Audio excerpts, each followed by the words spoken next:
Smile, be, chat, join for networking. Thank you, and hi everybody, I'm Sian Rowsell from Sian Rowsell Coaching and Training. What I want to share with you today is something that when I first heard about it had a massive impact on me. It led me to change what I was doing, to leave the role that I had in a large corporate organisation and to do what I'm doing now, set up my own business, coaching and training. So it may not have that massive an effect on you, but maybe it will, but even if it has a little effect and makes you change something, that would be great. So I want you to take some notes through it, would be good, and then you can be reflecting as I'm talking. So it's based on some work by Tony Robbins, and it's based on our 6 human needs. So we all have the same 6 human needs, although it looks different for each of us. And we all need them in different amounts, and that'll change throughout our lives, but we do all have these 6 needs. So I'm going to go through those one by one. So the first need that we all have, we have a need for certainty. So let's make it a little bit interactive. So volunteer, certainty, what would certainty look like for you, Paula? In an ideal situation, what would you have in your world in terms of certainty? I guess it's, home life, A predictable home life? Yeah, Settled, predictable home life. Yeah, it might be certainty of income. It might be our security. It might be knowing that we can pay the mortgage on our home and stuff. So we do all have a very strong need for certainty in our lives, and that will look different for different ones of us. So have a think for yourselves, maybe make a note. In an ideal situation, what would I have in terms of certainty? What would my work be giving me in terms of certainty? What would I have in my whole life in terms of certainty? Yeah, might be income, might be a home. What happens if we have too much certainty? It gets boring. Yeah, it gets boring. So as well as certainty, we also have a need for uncertainty or variety. I have a particularly strong need for variety. I need to have a lot of variety in my life.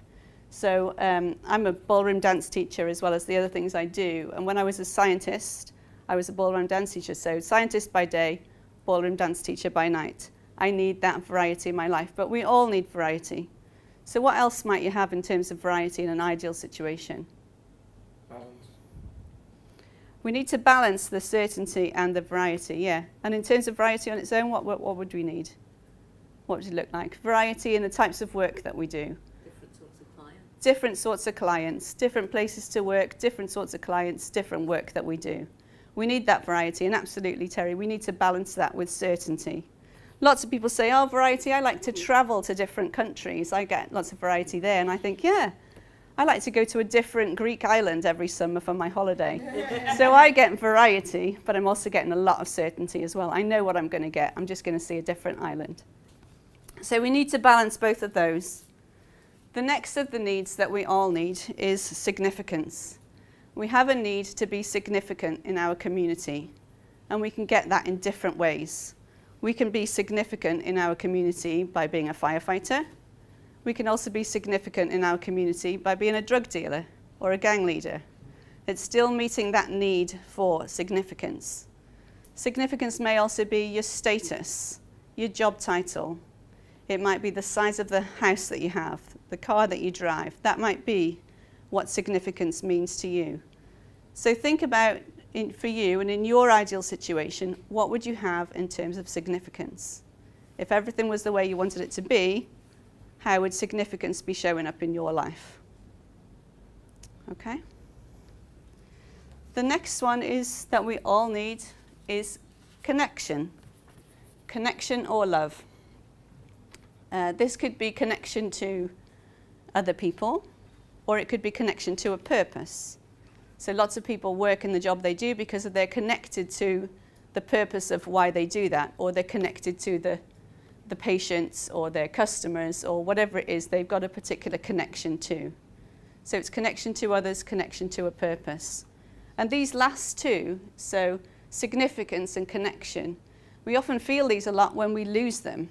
So we might not be aware that we've been quite meeting our need for significance and connection till we lose a job, or we're made redundant, or a choice is made for us that we need to leave that organisation. Suddenly we lose our connection to that team of people that we were working with. Suddenly we lose our connection to the purpose of an organisation that we bought into when we joined it. We might lose our job title.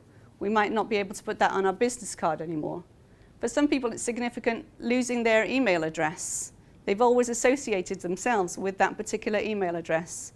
They've lost that now. They've lost that significance. They're no longer connected with that organisation. So some of them we notice when we lose them. So have a little think about, in the ideal situation, what would you have if everything was absolutely fantastic? What would you have in terms of significance and connection?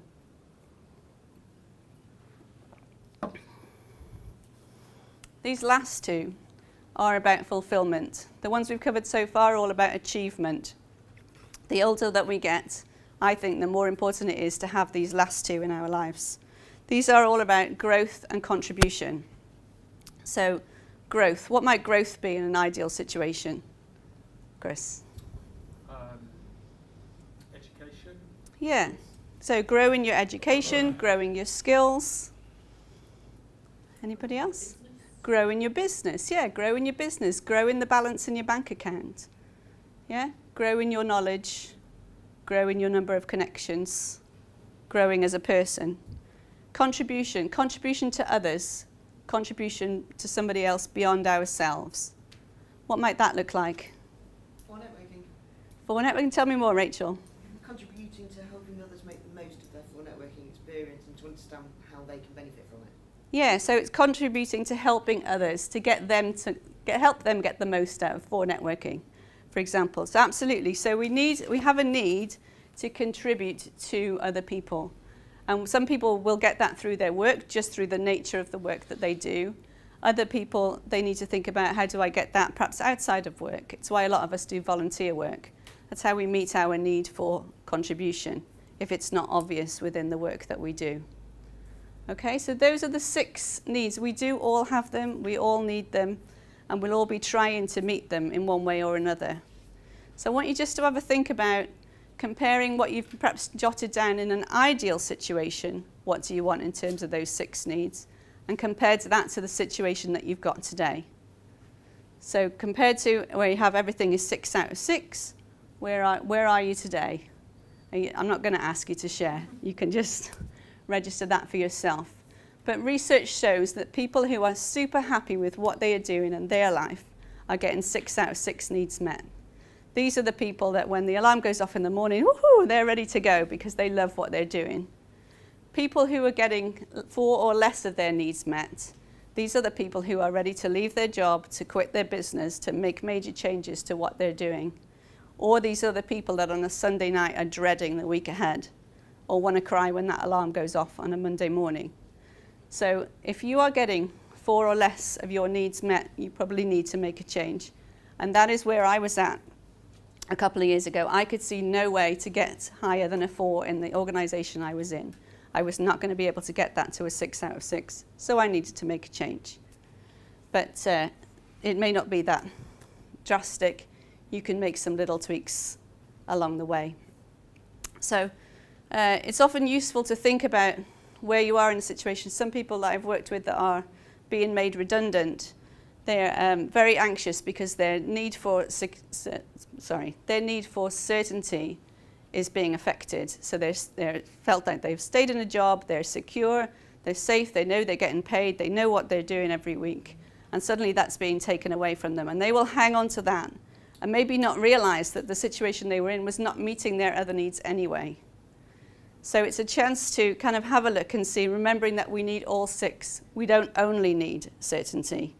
We do have these other needs in our lives, and it can be a bit of a fake one. People can stay in a situation that's not the right one for them because they're hanging on to certainty. You spot people who are in a relationship, you're like, I don't know why they're still in that, or I don't know why they're in that job they hate. It's probably meeting their need for certainty, but it's probably not meeting their other 6 needs. So just want to whiz through them again and just see if there's any of them that aren't sort of, if you're not 10 out of 10 on any of these needs, what could we do just to make a little bit changes? We're at a for networking event today, so how might for networking help us to dial up some of these that perhaps aren't what they need to be? So going back to the beginning, going to certainty, imagine if you've just started a new business, you've got nothing in your diary. You've got so much uncertainty, very little certainty. Going along to 4 networking meetings, it puts some structure into your week. You know when they are, you can schedule them in. When you get there, you know what the format's going to be. You're going to have some certainty in there. There is something you can do to put some certainty into your week if you have a completely uncertain week. If you've got too much, not enough variety, you have got not enough variety in your situation, get out there and go to different meetings. Go to a lunch meeting, go to an evening meeting, try a different one, go to a different place. You can mix it up. You'll still be balancing. You'll still get that structure that you know and love, but you'll be getting out there and getting some variety. If you are missing significance, get on a team. How many people here are in a team? Yeah, just about everybody. Okay, so there's a reason for that, because we get a lot of benefit from that. And one of the benefits is it gives us significance. Somebody is a group leader in a meeting. That person is standing up in front of the people for most of the meeting.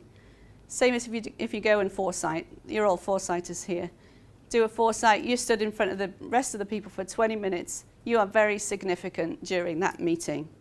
If you've been to lots of meetings in the last month, you probably can't remember all the people that you met, but you probably can remember all of the different foresighters that spoke. That person has been very significant during that meeting time.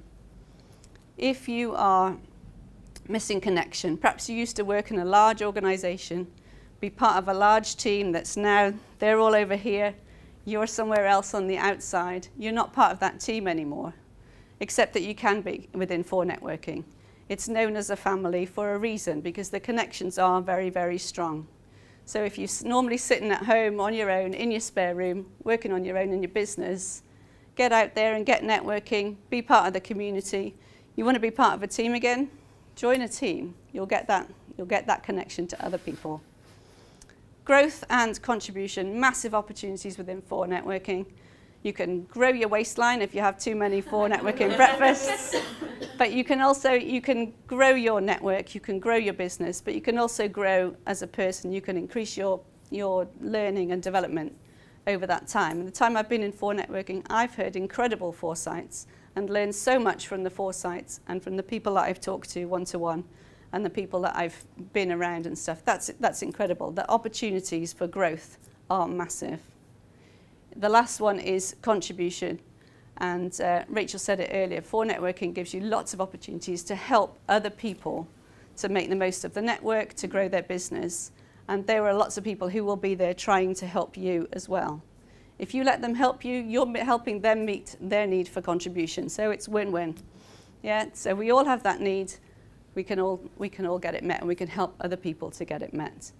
So that's just a whiz through of our 6 human needs. Hopefully you've got a bit of a comparison about what it would look like if everything was as you'd like it to be, and perhaps what it is now, where you might want to make some changes. Hope you find that useful. Thank you very much. Smile, be, chat, join for networking.